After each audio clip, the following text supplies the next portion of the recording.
Want to cash out some of your shares? Here's a quick and legal step-by-step guide to selling stocks through the Charles Schwab mobile app in 2025. First, you have to log in. Open the Charles Schwab app and sign in with your username and password. Step 2. Search for stock. Tap the search icon in the upper right corner and type in the ticker symbol of the stock you wish to sell. Step 3. Pick the stock. From the search results, tap the stock you want to sell and then select the trade option. Step 4. Choose sell. In the action field, tap and choose sell from the list.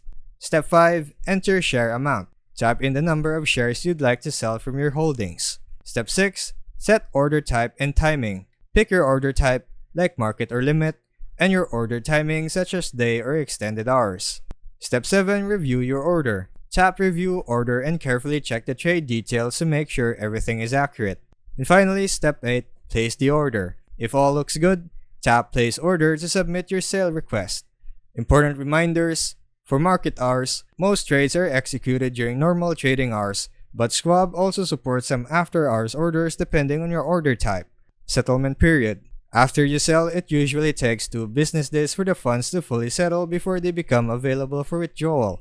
Taxes: any profits made from selling stocks may be taxable. Talk to a tax professional to understand your obligations. And finally, double-check details before confirming your trade to avoid errors. Disclaimer: this guide is based on Charles Schwab's official trading process. It does not provide personal financial advice and follows YouTube's community guidelines and financial regulations to ensure a safe and informative experience. It's also recommended to do your own research first. And that would be all for today's quick guide. I'll see you on the next one. Thanks for watching.